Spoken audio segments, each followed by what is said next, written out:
So we're going to talk about the latest healing shifts, because the last couple of months there's been a really big healing shift going on that's really getting people wondering what's happening, like, because there's lots of energy moving everywhere and people are trying to keep up and trying to figure it out. So we were talking about it on Sunday morning, we were talking about it on Sunday morning before the workshop started, and we were talking about this latest shift is about the heart. We're healing the heart, the hippocampus, and the reticular formation of the brain.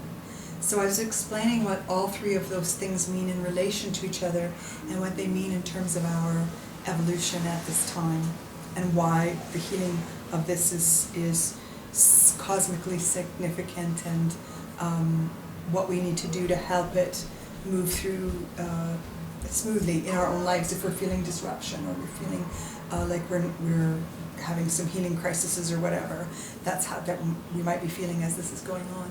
So this has been a very intense healing shift, because they've all been accelerating steadily, moving us forward into the consciousness shift.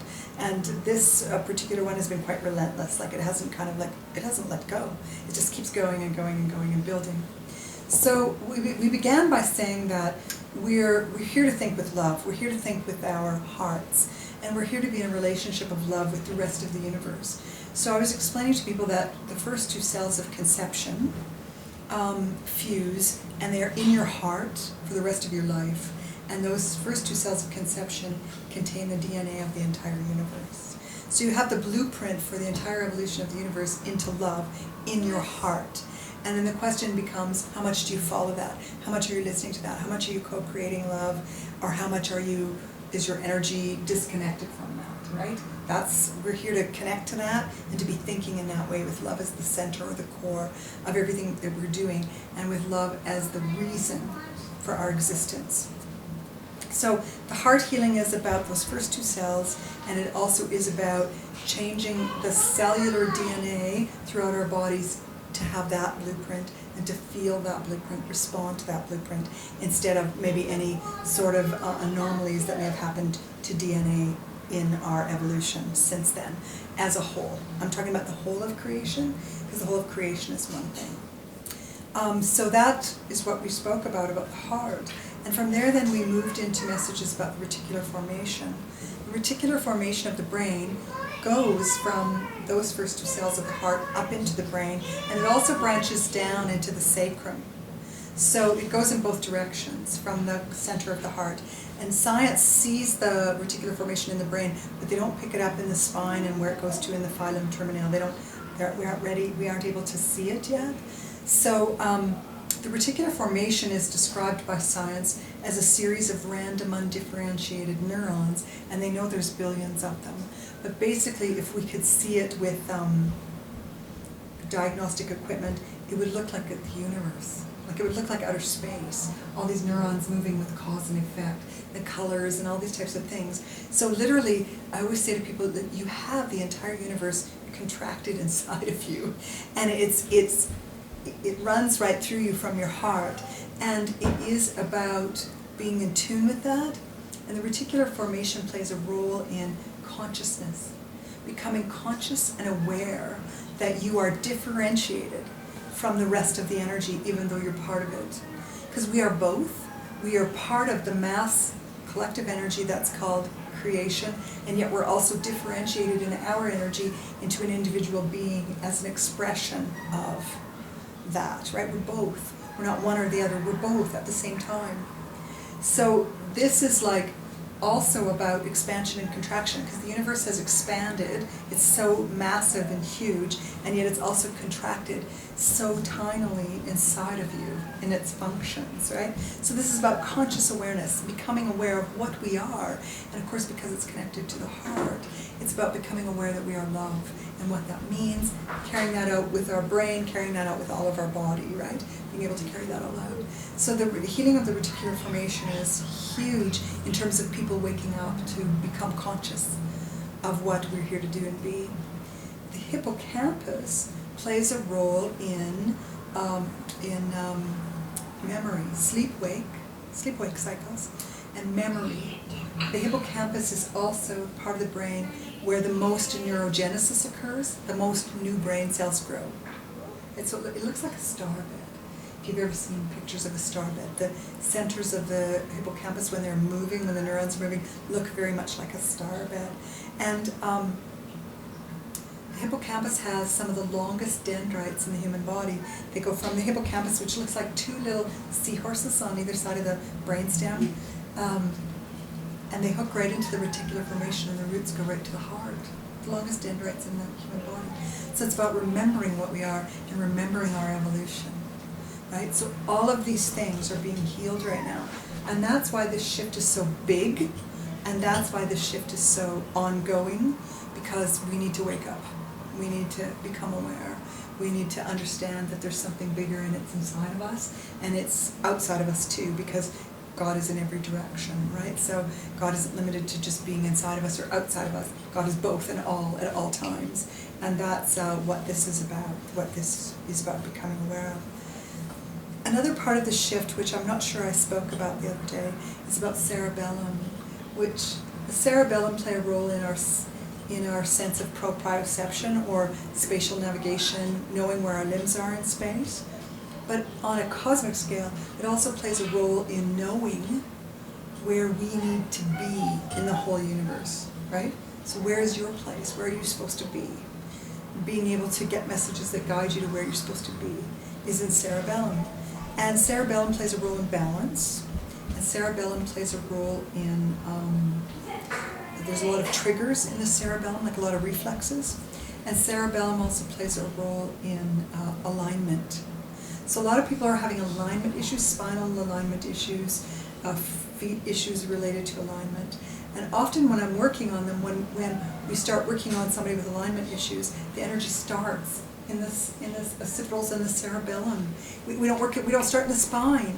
In other words, God's saying they're just embodying an imbalance that has to do with where they're out of balance with love, where they're out of balance with purpose, where they're not where they're supposed to be. So they're embodying that. So we start working in cerebellum and first, so that they can start hearing more about where they need to be in alignment with who they are and what they're here to do in a more true way. So that was another big healing shift. And there's been several other ones over the course of this last few months that are quite significant. There's a couple I want to talk about.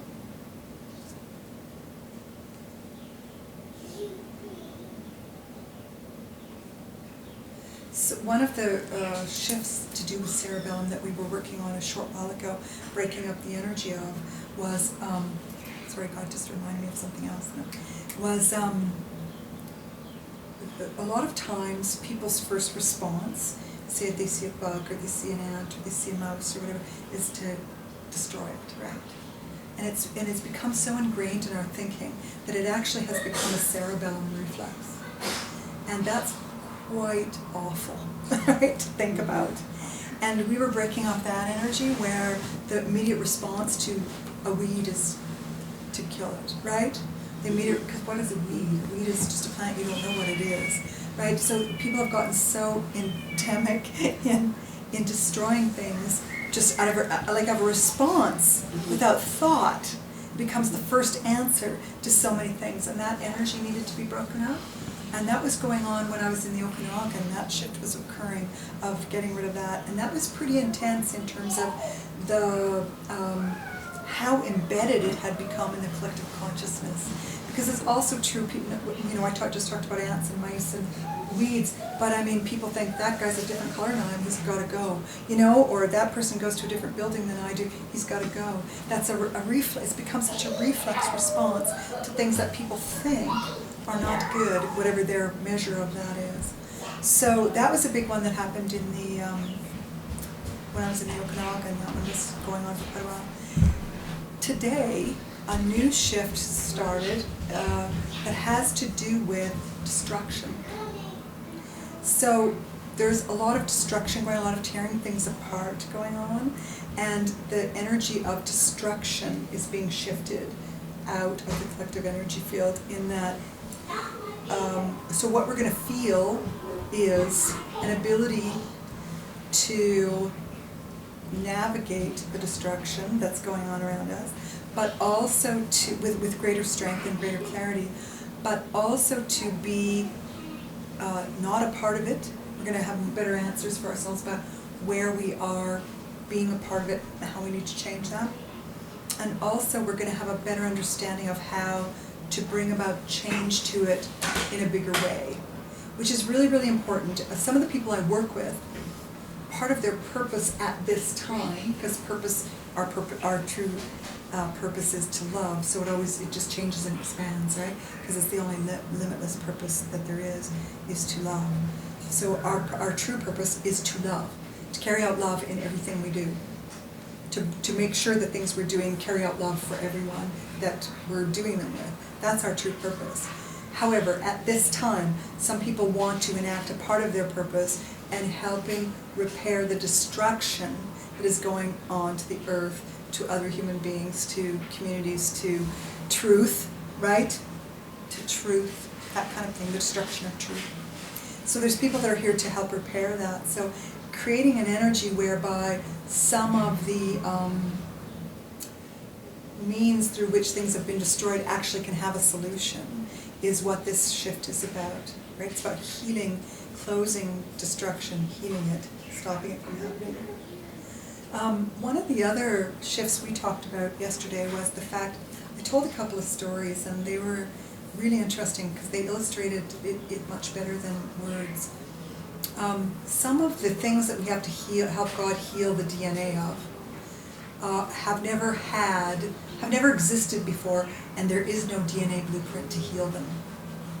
So we're co-creating it for the first time. And one of the examples I used for people was, only in a very short time in human history have we taken radiation and applied it to a body as a means of medicine, right? And although many bodies can cope with radiation, it lingers in the body for a very, very long time, which is not healing it, it's coping with it. And so I've had a number of clients who have had radiation therapy, and when we've been working on them, God's been forging a new blueprint, DNA blueprint for healing radiation, so that we'll see that we can begin to heal radiation in the human body, right? So that's one example. So anytime we have something that disrupts DNA, because applying radiation to the body does disrupt DNA, we have to forge a new blueprint to fix that, to bring the DNA back into the balance that's in the two cells in our heart, right? Or the balance that exists in the DNA blueprint as made by God, right? So this new thing has to have a DNA blueprint to heal it. And we spoke about, street drugs and prescription drugs, they alter DNA. Now we have to have a blueprint to heal that. So every time we're working with God and asking God to heal all things, and just keeping that really open and just asking God, please heal all things, anywhere where DNA needs to happen, God will be healing that and making a new blueprint for DNA to heal something that previously was unknown in human DNA, right? Right, did I word that well? Is everybody understand that? So, so the radiation was one of them. I also spoke about a lovely gentleman I know from down east who was an assisted birth, forceps birth, and during forceps birth he got very, very injured, and in particular the sphenoid bone in his head and the sphenobasilar joint were injured during his forceps delivery, and he had a lot of problems as a child. And he went on to become a person involved in therapies, modalities, healing modality, to help his own problem, but also to help other people. And did a lot of healing work. And we ended up connecting and doing some sessions, and we were working on his stuff that was going on. And so we did a few sessions, and he would God would shift the DNA so this could heal, make a new DNA pathway for him to follow for healing. He'd go and heal, and he'd be better and different. And we'd do another session, and more would happen, right? And he was just following his physical matter, is following the new DNA blueprint into healing from an assisted birth injury. So there's a lot of kids with assisted birth injuries. Usually they end up becoming autistic if they're vaccinated. That's the piece that's missing in our study of why some kids are affected in that way and some aren't. There's usually a birth injury before something can cross the blood-brain barrier and cause a problem. It's not always vaccination. It can be, I had a child that was diagnosed as autistic after having to have a surgery, for example, and had some anesthetic affect the brain in a negative way, and some kids from environmental toxin. But always there's always a preset injury, usually an assisted birth injury or some sort of birth trauma or early trauma, but it has to be pretty significant to affect the blood-brain barrier. So after working on this gentleman, and we worked together, a handful of times, if that, I ended up with a new client, and the client was a 3-year-old boy that had the same injury. And what was astonishing was when I was working on this 3-year-old boy, he healed so rapidly because there was a blueprint to follow, right? So I went back and I told the man this story about how the work that he and I had done together had formed this new energy in the new consciousness that now somebody else could follow to bring about healing. And he was so emotionally excited and moved by that. It meant so much to him. And that's when I started to put together the words to explain to people something that I knew in sort of a conceptual way, and that is that anytime any of us are asking God to heal all things, if we're healing a horse like Romeo who had a genetic problem, or we're healing like a man with radiation, or we're healing a friend and they've taken a medication, or whatever, and they need their DNA healed. Maybe the medication helped them, but they still need their DNA healed. By just asking God to, God, please fill us all with your love and healing, we're giving God room to repair the DNA. So we're actually helping ourselves to evolve, right? Because we're making the DNA pattern that we can all follow. All of creation can follow this DNA pattern into expanding evolution. This last period of time, these last few years up until November of 2011, we actually were devolving. That means that the activities of humankind was negatively affecting DNA so much, whether it was through drugs, whether it was through altering food, the DNA of food and other living things, whether it was just through. The number one way you alter DNA is by doing unloving acts that go against God, right? So humankind has been so engaged in so much of this that we were actually hurting the DNA so much we were devolving for the first time in our evolutionary history, which left a lot of people confused from 2006 when the energy began to shift till the end of 2011. It was just such chaos and limbo. We didn't know if we were coming and going. We didn't know what to do to help it come about and so on, because we were actually devolving, which we've never experienced. And then that broke through in November of 2011. It gained new momentum in February of 2012, and we've been moving forward again now since. And it's accelerating. It's really accelerating. This shift has been really phenomenal. So all of this is kind of what we've been through in the last little period of time, and now we're moving steadily forward. So the more all of us commit to asking God to fill us all with love and healing and giving God lots of room to heal lots of things, the more we help that. Like, don't get in the way. Just give God room. Just be focused on that all the time. Whether you're driving your car, shopping, cleaning your house, whatever you're doing, God fill us all with love and healing. Make that your primary thought so that that can also be the primary energy in your energy field. You'll co-create faster. You'll get more messages. If that's your primary thought, connection to God first, you're going to get those messages faster and faster. If your primary thought is every other thing, you're not going to be getting those messages. Right? So you got to put that first, and you got to build that energy, and then become a bigger and bigger conduit for God's healing for all things. Because God can heal everything.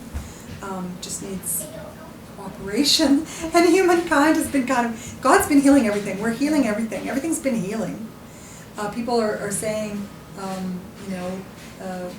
what do we need to do to help with healing? Well, you need to cooperate with it, not get in its way. And you can also help bring it through and make it happen faster. But if we could at least stop damaging things, it's like when you're trying to clean your house with your kids making a mess, You'll get the house clean eventually. But if the kids would help or at least stop making a mess, it would be done faster. And humankind is like the kids making a mess in a big way. And they need to step into alignment with rest of what's going on in the universe, because the rest of the universe is healing without barriers, right? It's just moving forward.